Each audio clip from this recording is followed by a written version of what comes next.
오늘 제목을 제가 돌 12를 세우라 이렇게 제목을 정해봤습니다. 한번 따라서 합시다. 돌 12를 세우라. 본문의 말씀을 읽었으니까 그 내용을 어느 정도는 아실 거라고 생각이 됩니다. 모세는 홍해를 건넜습니다. 여호수아는 어디를 건너죠? 요단강을 건넙니다. 그런데 하나님께서 이번에는 요단강을 건널 때 그냥 건너는 것으로 끝내지 말고 요단강 가운데 있는 돌을 각 지파별로 하나씩 가지고 와서 이분들이 이제 길갈에 진을 치거든요. 길갈에다가 쌓아놓으라 이렇게 말씀하십니다. 오늘은 그 돌 12를 이렇게 해서 가져와서 길갈에 세우고 또 이제 그 일을 실제로 행하는 그런 내용들이 나오는데요. 그 의미를 좀 살펴보려고 합니다. 돌 12은 뭐냐? 우리 6절, 7절 말씀 읽어보겠습니다. 6절, 7절 다 같이 시작. 이것이 너희 중에 표징이 되리라. 후일에 너희의 자손들이 물어 이르되 이 돌들은 무슨 뜻이냐 하거든 그들에게 이르기를 요단물이 여호와의 언약궤 앞에서 끊어졌나니 곧 언약궤가 요단을 건널 때에 요단물이 끊어졌으므로 이 돌들이 이스라엘 자손에게 영원히 기념이 되리라 하라 하니라. 아멘. 여기 표징이라고 하는 말이 나오고 기념이라고 하는 말이 나옵니다. 그러니까 하나님께서 이 돌 12를 취하라고 하신 이유는 기념으로 삼기 위한 거죠. 하나님께서 이스라엘 백성들을 통해서 이렇게 요단강을 건너게 하신 이 사건을 기념하는 표징입니다. 표징. 그러니까 나중에 그 길갈에 이 돌 12개를 세워놓으면 자녀들이 물어보지 않겠습니까? 그래서 이것이 무슨 일인지를 좀 기억나게 하기 위해서 세우라고 하나님께서 말씀하신 것이죠. 이것은 어떤 기념이 됩니까? 어떤 도구가 됩니까? 이것은 자녀들에게 신앙교육의 도구요, 표징이요, 기념이라고 할 수 있습니다. 하나님은 그 요단강을 건넌 그 아주 긴박한 그 시간에 하나님께서는 자녀들을 생각하신 거죠. 자녀들. 이제 가나안 땅에 들어가서 정착하게 되면 정복 전쟁을 하겠죠. 그리고 나서 그 땅을 차지하게 될 것입니다. 그러면 나중에 이 사건을 잊어버릴 수도 있지 않겠습니까? 그러니까 그것을 기억하기 위해서 특별히 다음 세대 자손들에게 기억하기 위해서 이런 일을 하나님께서는 기획했음을 알 수가 있습니다. 그럼 어떤 신앙교육을 하기 위해서 하나님께서는 이렇게 하셨나 하는 건데 우리 24절, 24절 읽어보겠습니다. 여호수아 4장 23절, 24절 다 같이 시작. 너희 하나님 여호와께서 요단물을 너희 앞에서 마르게 하사 너희를 건너게 하신 것이 너희 하나님 여호와께서 우리 앞에 홍해를 말리시고 우리를 건너게 하심과 같았나니 이는 땅의 모든 백성에게 여호와의 손이 강하게 하신 것을 알게 하며 너희가 너희의 하나님 여호와를 항상 경외하게 하려 하심이라. 아멘. 두 가지입니다. 첫 번째는 뭐냐면 하나님의 손이 강하게 하신다. 비록 우리가 능력이 없고 지혜가 없어도 하나님의 손이 함께 하시면 강하게 된다 하는 것을 하나님께서는 가르치고 싶으신 것이죠. 한번 따라합시다. 하나님의 손이 강하게 하신다. 두 번째는 뭐냐면 24절 하반절에 보니까 항상 하나님을 경외하며 살도록 하기 위해서 하나님께서 그 돌무더기를 보면 돌 12개가 쌓여있는 걸 보면 하나님께서 이스라엘 백성들로 하여금 요단강을 건너게 하셨구나. 우리도 그 하나님이 함께 하시면 요단강을 건널 수가 있는데 우리도 항상 하나님을 경외하며 살아야 되겠다. 그리고 하나님께서 우리의 손을 강하게 하신다.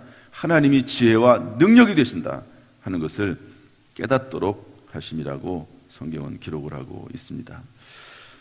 여러분 하나님께서 이렇게 자녀들에게 참 관심이 많으세요.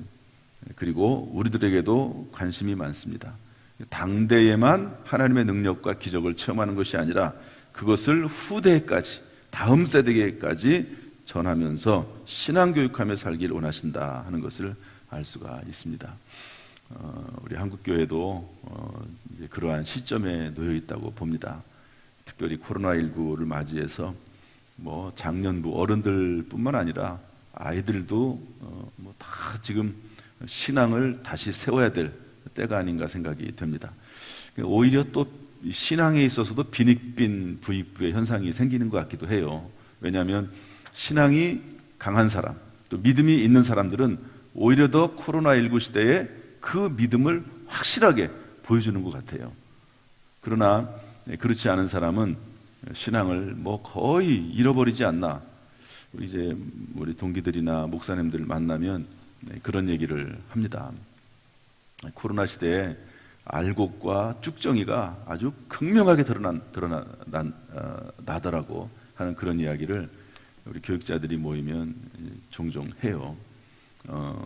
코로나19에도 불구하고 전혀 신앙에 흔들림이 없이 신앙생활을 잘하는 사람이 있고, 뭐 완전히 뭐 신앙생활을 거의 포기한 것 같은 전혀 예배당에 나오는 거라든지 신앙 뭐 봉사 생활이라든지 이런 거를 아예 중단해버린, 물론 이유는 있죠. 이유는 있습니다.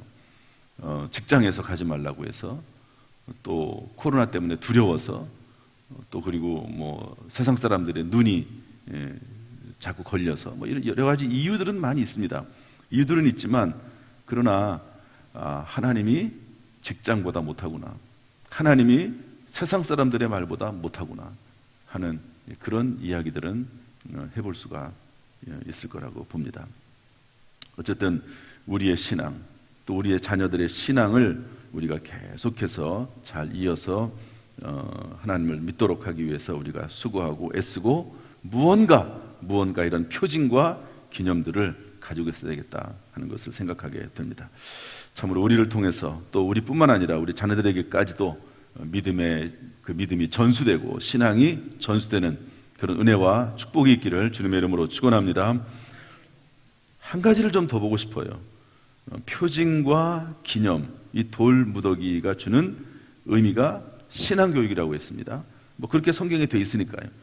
그런데 한 가지를 더 찾고 싶어요. 그건 뭐냐면 14절 말씀입니다. 한번 읽어보겠습니다. 14절 다 같이 시작. 그날에 여호와께서 모든 이스라엘 목전에서 여호수아를 크게 하시매 그가 생존한 날 동안에 백성이 그를 두려워하기를 모세를 두려워하던 것 같이 하였더라. 이렇게 요단강을 건널 때 하나님께서는 요단강을 멈추게 하시고 이런 일을 하셨는데, 그때의 지도자는 여호수아였지요. 하나님께서는 리더십을 세우기 위함이라고 제가 지난 월요일 날 말씀을 드렸습니다. 그런데 리더십을 물론 세우는 것도 있긴 하지만 하나님께서 리더십을 세우는 이유는 뭘까요? 그것은 리더와 백성들이, 리더와 팔로워가 따르는 사람들이 함께 뜻을 모으고 힘을 모아서 함께 하나님의 사역을 감당하라고 하는 하나님의 메시지, 그러한 표징이라고도 볼 수가 있습니다. 그것을 보면 여호수아와 백성들이 한 마음이 되어서, 또 제사장들과 모든 관리들이 한 마음이 되어서 요단강을, 두렵지만 요단강은 넘실거리고 물이 흐르고 있지만 여러분, 제사장들은 그 언약궤를 메고 첫 발을 내디디지 않았습니까? 그런 것처럼 지도자와 제사장들과 그리고 백성들의 지도자들이, 모든 백성들이 한 마음이 되어서 요단강을 건넜던 그 사건을 볼 수가 있습니다. 12개의 돌을 바라보면 그것을 알 수 있는 거죠. 이렇게 뜻을 모으고 마음을 모아서 하나님의 말씀에 순종해서 나갔더니 이런 놀라운 일들이 일어나게 됐다 하는 것을 배울 수가 있는 것이죠. 우리 교회도 어려울수록 더 뜻을 모으고 마음을 모아서 장로님들과 권사님들, 또 안수집사님들, 모든 성도들이 담임 목사와 함께, 교육자들과 함께 하나님의 사역을 감당하는 귀한 은혜가 있기를 주님의 이름으로 축원합니다. 여러분들의 돌들은 무엇입니까? 요단강을 건널 때 이스라엘에게는 12개의 돌이 있었고 돌무더기가 있었습니다. 이것은 자녀들에게 신앙의 전수를 위해서 사용된 것이고 하나님의 백성과 지도자들이 한 마음과 한 뜻이 되기 위해서 하나님이 세우신 표징이고 기념입니다. 나는 다른 사람들에게 전달할 이런 표징과 기념이 무엇이 있는가? 나의 12개의 돌은 무엇인가? 우리들은 신앙생활은 뭐냐면 돌멩이를 만들어 나가는 것 같아요. 신앙생활을 하면 할수록 여러분 성경에 보면은 현장에서 가늠하다가 잡혀온 여인들이 있지 않습니까? 그 여인이 있지 않습니까?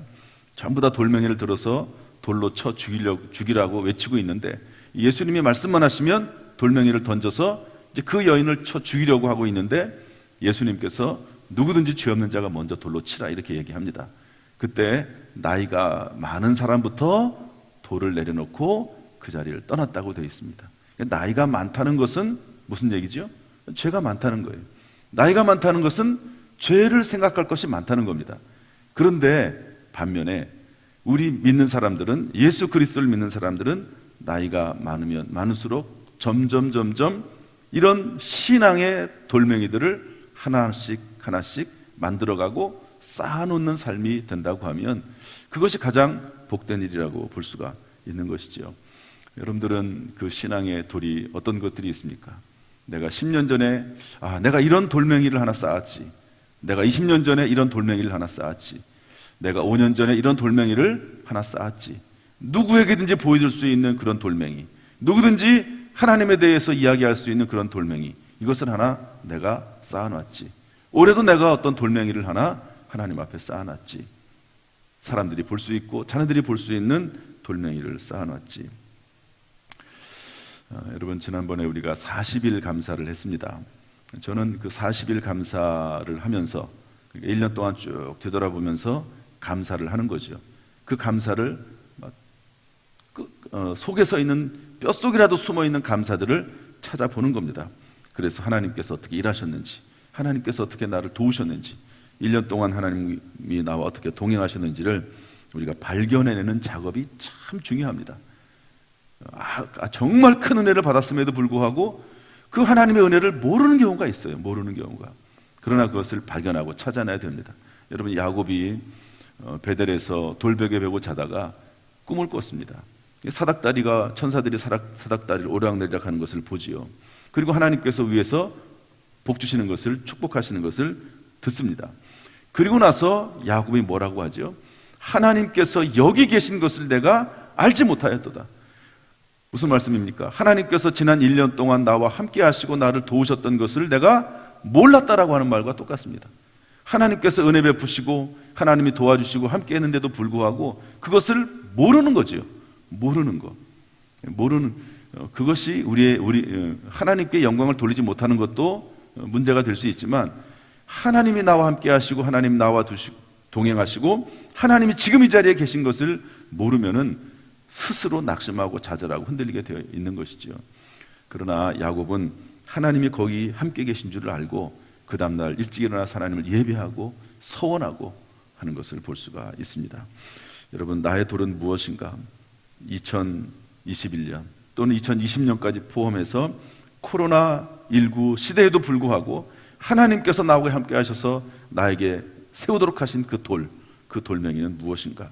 신앙의 돌멩이는 무엇인가 하는 것들을 찾아내서 그런 것들을 그런 것들을 사용하시고 또 그런 것들을 통해서 하나님께 영광을 돌리는 저와 여러분 될 수 있기를 주님의 이름으로 축복합니다.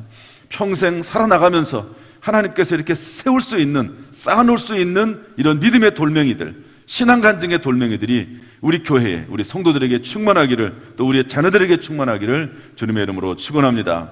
할렐루야. 기도하겠습니다. 하나님 아버지, 지금까지도 순간순간마다 함께 하셔서 12돌을 세워나가게 하시니 감사합니다. 앞으로도 이 믿음의 돌멩이들을 계속해서 세워나가는 가운데 다음 세대에 또 그리고 스스로에게도 큰 위로와 소망과 능력이 될 수 있도록 인도하여 주옵소서. 이 새벽에 주 앞에 나와서 예배드리는 모든 성도들, 기도의 사명을 감당하는 모든 성도들 영육간에 강건하게 하시며 이 사명 기쁨으로 즐거움으로 잘 감당하게 하여 주옵소서. 감당할 때마다 하나님 힘을 주시고 능력을 주시고 영혼 육간에 강건함을 더하여 주옵소서. 예수님의 이름으로 축복하며 기도하옵나이다. 아멘. 이제는 우리 주 예수 그리스도의 은혜와 아버지 하나님의 무한하신 사랑과 성령님의 교통하심이 이 시간 주 앞에 나와 예배드리며 기도하며 찬송하는 모든 성도들에게 그 가정, 직장, 사업, 자녀, 심령 위에 함께 하시기를 간절히 축원하옵나이다. 아멘.